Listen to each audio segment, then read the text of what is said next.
নমস্কার, ভাস্কর চক্রবর্তী বলছি ওম ERP take থেকে। আজকের ভিডিওতে আমি শুরু করতে চাইছি লাস্ট যে ভিডিওটাতে আমি যে কথাগুলো বলেছিলাম ঠিক সেই কথাগুলোর রেসপেক্টিভই শুরু করতে চাইছি। আজকে আমি বারে বারে একটা কথা বলেছি লাস্ট প্রায় 2-3টে ভিডিওতে, যে এসএপি ট্রেনিংটা এক্স্যাক্টলি কেন আপনার রিকোয়ারমেন্ট আছে, কেন এসএপি ট্রেনিংটা প্রত্যেকের রিকোয়ারমেন্ট। আজকে আমাদের ওয়েস্ট বেঙ্গলে একটা অনেক বড় এজ হয়ে যাওয়ার পর, অনেক 30+ এজ হয়ে যাওয়ার পর যারা জবের মধ্যে রয়েছেন তারা এসিপি ট্রেনিংয়ের ভাবছেন। বাট আমাদের স্টেট ছেড়ে অন্য স্টেটে গেলে যারা একটু আইটিতে ভালো জায়গায় রয়েছে সেসব জায়গাতে কিন্তু গ্র্যাজুয়েশন লেভেলে এসিপি এডুকেশন তারা করে ফেলছে। তো এইখানে একটা সবথেকে বড় প্লাস পয়েন্ট তাদের হয়ে যাচ্ছে যে তারা অনেকটা এগিয়ে যাচ্ছে। আমরা জব করছি বা অন্য বড় কোর্স করছি, তার সঙ্গে এসিপি করছি, আমরা সবসময়তে মাথায় একটা জিনিস নিচ্ছি যে আমি এসিপিটা করলে আমার লাভটা কী। আমরা সবসময়তে একটা কোর্স করার পেছনে আমরা লাভটা দেখি। এটা একটা সব থেকে বাজে সাইকোলজি, যে আমার যে নলেজটা গেইন হচ্ছে ওইটা যে একটা বড় লাভ। আমাদের লাভটা কী চাইছি কীরকম না, আমরা চাইছি যেটা ইনভেস্টমেন্ট করি সেটার রিটার্নটা যেন হয়ে যায়, আমি যেন দারুণ জব পেয়ে যাই। ফ্রেন্ডস, আজকে আপনারা প্রচুর টাকা খরচা করেছেন গ্র্যাজুয়েশন করবার জন্য, তারপর কোনো ফার্দার কোর্স করবার জন্য। আজকে আমি এইটুকুনি বলতে পারি, আমার কাছে একদম পরিষ্কার খবর আছে যে 6 লাখ টাকা খরচা করে ম্যানেজমেন্ট পাস করেছেন, এমবিএ পাস করেছে, সেখান থেকে ক্যাম্পাসিং হয়ে যে জবের কথা, সেখানেও একটা ফ্রড তৈরি হয়েছে। কীরকম ফ্রড না, তাকে একটা কোম্পানিতে জব দেওয়া হয়েছে এবং সেই কোম্পানির জব পেয়েই তাকে বলেছেন না আমরা এখন লে অফ করে দিচ্ছি, আমাদের এখন পজিশন খারাপ। মানে এটা মিউচুয়াল আন্ডারস্ট্যান্ডিং। তো ফ্রেন্ডস, আমি একটা কথা বারে বারে বলতে চাই, যেখানে আমরা এত টাকা খরচা করার পর এই মেন্টাল মানে স্টেটে চলে যাচ্ছে মানুষ আজকে একটু হতাশায় চলে যাচ্ছে।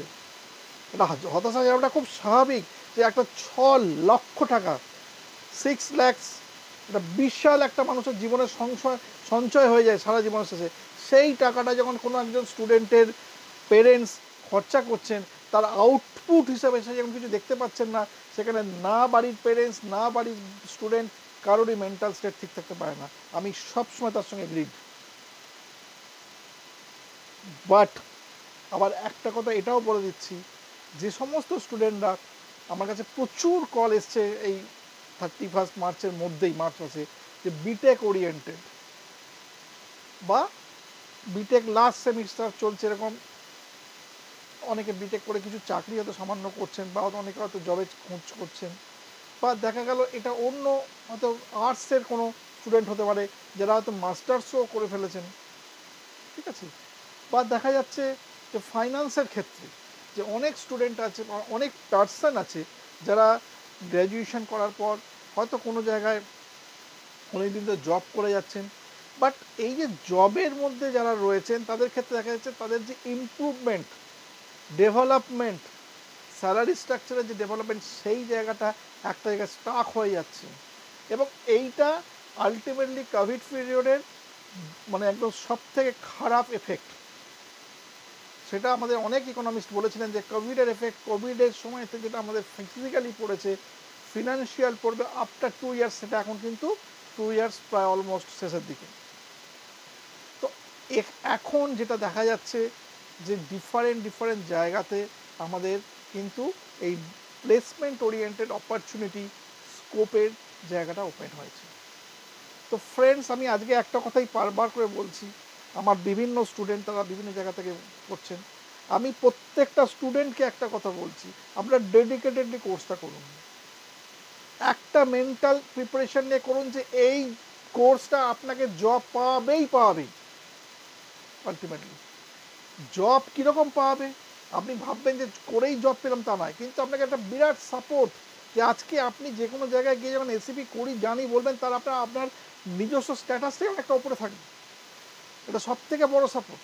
এটা একটা নেক্সট যে সব থেকে বড়ো যে জিনিসটা, সেটা হচ্ছে যে আজকে আপনি একটু বড় জায়গায় যখন যেতে যাবেন, একটু বড় এমএনসি যখন যেতে যাবেন, সেখানে কিন্তু এসএপি এডুকেশন কম্পালসারি।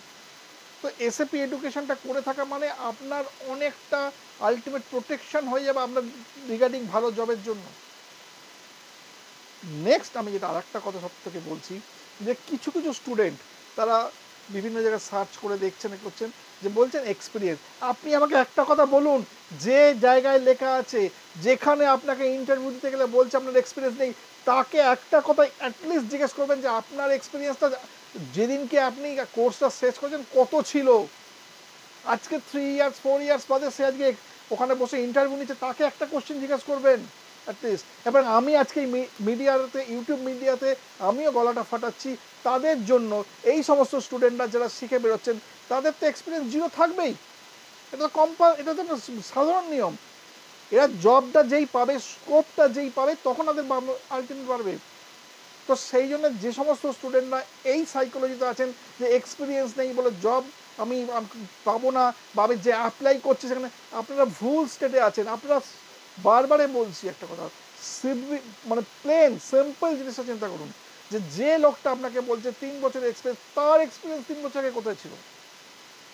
তো সেই জন্য এইসব সাইকোলজিতে গিয়ে নিজেদের ফিউচারটাকে নষ্ট করবেন না, বারে বারে বলছি। আপনি ভাববেন যে আমি এখানে 5টা স্টুডেন্ট পাওয়ার জন্য, স্টুডেন্ট আমার এখানে এমনি আসবে, স্টুডেন্ট পাওয়ার জন্য আমাকে এতটা লোককে হাতে পায়ে ধরতে হবে না, এমনি স্টুডেন্ট আসবে। আজকে সানডে আছে, লাস্ট আপনাকে জাস্ট 2 দিন আগেকার ঘটনা বলছি, ফ্রাইডে থেকে, হয়তো উনিও ভিডিওটা দেখবেন, আমার স্টুডেন্ট একজন হয়েছেন ওতে, উনি নানাভাবে আমাকে কোয়ারিজ করেছেন। আমি প্রত্যেকটা কোয়ারিজের একদম প্লেন অ্যান্ড সিম্পল অ্যান্সার দিয়েছি। কোনো রকম প্রলোভন নয়, কোনো রকমভাবে অতিরিক্ত কথা নয়, কোনো রকমভাবে তাকে এন্টাইজ করা নয় যে না তুমি আমার এখানে এসো এই জন্য তুমি এইটা দেবো, নো নেভার। যেটা পারবো সেটা পরিষ্কার কথা। ফাইনালি সে ডিফারেন্ট জায়গায় সার্চ করার পর আমাকে সে সিলেক্ট করেছে এবং সে আজকে জয়েন করেছে। ঠিক আছে, তাহলে সে জয়েন কেন করলো? ডেফিনেটলি সে কমেন্টস করবে এখানে, এটা আমার এক্সপেকটেশন। আপনারা দেখে নেবেন কি লিখছে সে আলটিমেটলি।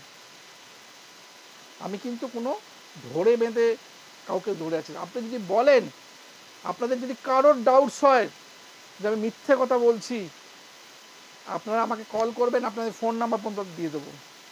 আমি আর একটা কথা আবারও বলছি, আমার ট্রেনিং প্রসেসে যেভাবে অনলাইন সিস্টেমে প্র্যাকটিক্যাল ওরিয়েন্টেশন করাই, অনলাইনে যে প্র্যাকটিক্যাল ব্যাপারটা এতটা বেশি ইন্টারেস্টিং পর্যায়ে চলে গেছে, প্রতিটা স্টুডেন্ট ক্লাস শেষ হয়ে যাওয়ার পর রেকর্ডিং চাইছে। কেন রেকর্ডিংটা চাইছে? কারণ সে জানে সে টোটাল ক্লাসটা সে ভালোভাবে দেখে নিতে পারবে। আজকে অফলাইনে কি সেই অপশন ছিল? আপনি অফলাইনে একটা ক্লাস শেষ হয়ে যাওয়ার পর কাউকে কোনো স্যারকে জিজ্ঞাসা করতে পারবেন ওভার দ্য ফোন, বা পরের দিন ক্লাসে স্যার আমাকে রিপিট করুন? কোনোদিন পসিবল হবে? কোনোদিন পসিবল ছিল না, আর হওয়ার সম্ভাবও নয় কোনোদিন। তো ফ্রেন্ডস, আমি বারে বারে বলছি, আপনাদের এই যে অনেকের আছে না অনলাইনে পারবো না, করবো না, ঠিক আছে, আপনার কোনো ইস্যু নেই, বাট অফলাইনের এই প্রবলেমটা যে অনলাইনে এত সলভ হয়ে গেছে রেগুলার বেসিসে, আজকে আমি যে কোনো দিনের যে কোনো ক্লাস আমার কাছে লাইভ, এই ব্যাপারটা কিন্তু কোনো সময়তে অফলাইনে পসিবল নয়। আজকে আপনি অনেক দূরে রয়েছেন, সেইখান থেকে ঘরে বসে ক্লাস মর্নিং 6টা 15 অ্যাটেন্ড করছেন, বা রাতে 9:30, এটা পসিবল আছে? আপনার অফিসিয়াল টাইম করে আপনি অন্ততপক্ষে কোচবিহার থেকে, আমার আলিপুরদুয়ার থেকে, বিভিন্ন জায়গা থেকে স্টুডেন্ট আছে, আউট অফ ওয়েস্ট বেঙ্গল থেকে স্টুডেন্ট আছে, আমার ইভেন একজন স্টুডেন্ট, 2জন স্টুডেন্ট আছে যারা আউট অফ ইন্ডিয়াও আছে, একজন রানিং ক্লাসও করছে, আর 2জন ক্লাসও আছে ইন্ডিয়ার আছে, ইউএসএ থেকে থাকেন। পসিবল আছে? আমি বাদ দিন ওসব কথা, ওয়েস্ট বেঙ্গলের বিভিন্ন ডিস্টেন্সে যারা আছেন তাদের পক্ষে পসিবল আছে কলকাতায় এসে ক্লাস করা? নেভার। তো এই সিস্টেমটা প্রত্যেককে একটা জায়গায় নিয়ে এসছে, যে কোনো সময় লাইভ ক্লাস ইন্টারাকশন চলে যাচ্ছে, যেখানে প্রচুর সময় বেঁচে যাচ্ছে, প্রচুর আলটিমেটলি কনভেন্স বেঁচে যাচ্ছে, এবং তার পরিশ্রম সেইটাও বেঁচে যাচ্ছে। টোটাল কন্টেন্ট একদম ক্লিন অ্যান্ড ক্রিস্টালভাবে প্রোভাইড করা হয়। ফ্রেন্ডস, আমি প্রত্যেক স্টুডেন্টকে একটা কথা বলছি, আপনার দায়িত্ব নিয়ে আমি একটা কথা বলছি, আপনারা খুব ডেডিকেটেডলি শিখুন। যেভাবে ইন্টারভিউ প্রিপারেশন করিয়ে দেওয়া হচ্ছে, আপনারা একদিন জব পাবেনই পাবেন। আপনারা ডেডিকেটেডলি শিখুন, বারে বারে বলছি, জব আপনি পাবেনই। একদম। এবং জব আপনি খুঁজে বার করবেন, কাউকে ধরতে হবে না, টোটালি। তো ফ্রেন্ডস, আমি বারে বারে বলছি যে আপনারা বি পজিটিভ, কোনো সময় কোনো নেগেটিভ স্টেটে ঢুকবেন না। এবং আপনি জবের জন্যই এই কোর্সটা করছেন, কেরিয়ার চেঞ্জের জন্য করছেন, অতএব আপনার কেরিয়ার চেঞ্জ একদিন হবেই হবে। তো এনিওয়ে, আজকে হয়তো আমি একটুখানি উত্তেজিত হয়ে কথা বলেছি, মার্জনা করবেন, কিন্তু বলতে বাধ্য হচ্ছি এই কারণে যে আপনাদের যাতে প্রতিটা পয়েন্টস, যেসব জিনিসগুলো আপনারা নিয়ে ভাবছেন সেগুলো বুঝতে ইজি হয়, ডিসিশন নিতে সুবিধা হয়, আপনাদের কেরিয়ারটা যাতে ভালো হয়। আমার আর কোনো এক্সপেকটেশন নেই এছাড়া। যে সহজ শর্তে ফিনান্সিয়াল ব্যাপারটা করা হয়েছে, এত সহজভাবে পেমেন্ট সিস্টেম করে দেওয়া হয়েছে ইনস্টলমেন্টে, যাতে কারো চাপ তৈরি না হয়, সমস্ত কিছু সাপোর্ট করা হয়েছে। যাই হোক ফ্রেন্ডস, প্রত্যেকে ভালো থাকবেন, আবার পরে দেখা হবে। ধন্যবাদ।